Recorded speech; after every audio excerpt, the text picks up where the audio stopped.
This guy is Qassem Soleimani. But who was he anyway? And why are so many celebrities basically begging Iran for forgiveness? What's going on here? At this point, you're probably aware that Qassem Soleimani was taken out by the Trump administration and he was an Iranian general. That much is true.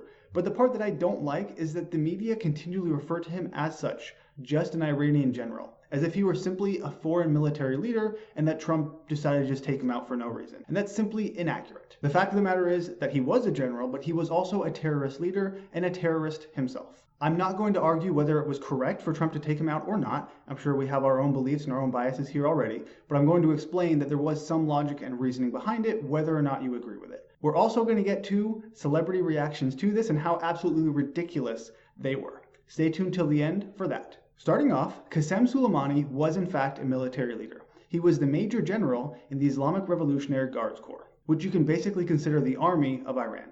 This group was deemed a terrorist organization by the United States last year. So already we have that he is the major general of a terrorist organization. However, it gets even more detailed than that. He was also the commander of the Quds Force, which is a much more elite group than just the basic military. You could kind of consider it being like the FBI or the CIA or something of that nature, but even worse. This group was labeled as a terrorist organization by the United States all the way back in 2007, and also by Canada. So it's not as if only Trump has deemed this a terror organization. It's fairly well known that the Quds Force of Iran is in fact a terror organization, and he is their leader, meaning he, by consequence, is a terrorist. And this isn't really news to anybody. The UN and the EU have sanctions on him personally, meaning that he technically cannot leave the country. We obviously know this doesn't work because he was killed outside of Iran, but the fact remains that they know that he was in fact a threat. Furthermore, in an interview with Vox, Suzanne Maloney, who is the Deputy Director of Foreign Policy at the Brookings Institute, which is a left-leaning institute, I might add, said that his role was waging wars across the Middle East to destabilize and contribute to the death of thousands. Also, that, quote, Soleimani himself has long been designated as a terrorist. So it's clear that while he is an Iranian general, and that is how the media generally refer to him, he is also a terrorist. And you cannot omit that because that's the entire reason that he was taken out. It's not because he was a foreign military general, it's because he was in fact a terrorist. And by some accounts, may be directly responsible for the deaths of 500 US servicemen. So overall, not a great guy. Now the question is, why did Trump decide to do this now? Because many seem to think it was kind of a spur of the moment thing, that there wasn't any logic or thought to it. Trump just woke up one day, said, let's kill this guy, and then they did it. And obviously that's not true. Iran has been consistently and frequently pushing boundaries, going as far as it could go to see what would happen.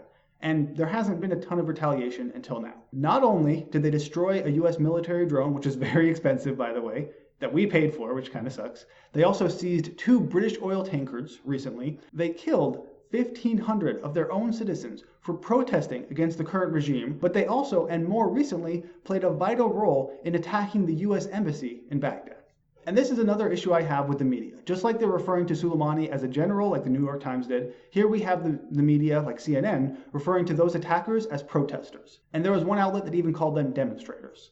And I think that's a little bit too tame. These were people who came to the US embassy in Baghdad, not only destroyed windows and graffitied it, but also tried to burn it down. I personally think that if you attempt to burn down an embassy, it's not just a protest. So in response to things like this, the Trump administration decided to take him out. And as you can expect, the response by the left and those in the media has been absolutely insane. World War III has appeared everywhere on the internet, and in the media, and in the news. Apparently they're claiming that Trump is now going to be responsible for starting World War III because of this incident. But the responses that I want to look at come from celebrities because they are just gold. Let's start with the ever so intellectual Cardi B. She sent out this tweet, and I'm just going to read a part of it, and the tweet was almost coherent. So I mean, that's something for her. It's a bit of an improvement. So here we go. Especially being from New York, it's sad this man is putting Americans live in danger. Dumbest move Trump did till date. I'm filing for my Nigerian citizenship. So apparently being from New York means that she is scared for her life because Iran is going to come back and attack her specifically, or New York generally, I don't know. And because of that, she thinks she's going to be safer in Nigeria than in the United States of America. So putting aside all of the weird grammatical errors that she had, and there were a lot of them, you want to go through and count, there were plenty, she's threatening to move to Nigeria because of Trump. And honestly, I can't see how that's a bad thing. If you think you're safer in Nigeria than in the United States, then by all means, move to Nigeria.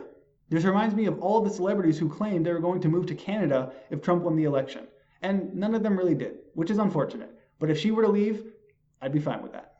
I don't think it would be much of a loss. And now we have Michael Moore, who took it upon himself to personally send a letter to the Ayatollah, basically begging for forgiveness and begging that he doesn't respond with violence of any kind. So it's official. World War III has been averted and terrorism has been solved, thanks to Michael Moore. All we had to do was get some random fat white guy to ask that there be no more terrorism. And now it's over. We can all live peacefully and happily thanks to Michael Moore. In all seriousness though, does he really think the Ayatollah cares what Michael Moore thinks? I mean, really? He also posted a picture of Soleimani with several tweets basically saying, did you know who this guy was? Did you know he's an enemy of the United States? Never heard of him. By the end of the day, you'll be trained to hate him because of Trump. Which, in and of itself, is pretty ridiculous. Just because you don't know who someone is does not mean they're not a threat and an enemy to the United States. Soleimani was a terrorist and a threat to the United States. I don't care if Michael Moore doesn't agree with that, it's fact. So just because people didn't know who he was, like I didn't know who he was, does not mean he was not a threat to the United States. That's completely ridiculous. Now we have Rose McGowan, who I'm going to be honest, I don't really know who she is. I know she's an actress and kind of popular and famous, I guess, but I'm not really sure what she's done. I do, however, know that she is completely crazy, judging by this tweet. Following along Michael Moore's ideas, she is basically begging for forgiveness. She says, "Dear Iran, the USA has disrespected your country, your flag, your people. 52% of us humbly apologize." So she is apologizing on behalf of everyone who I guess doesn't support Donald Trump. "We want peace with your nation. We are being held hostage by a terrorist regime. We do not know how to escape. Please do not kill us. Hashtag Soleimani." So Rose McGowan, who is presumably a multi-millionaire, claims that she's being held hostage by a terrorist organization, which is Trump.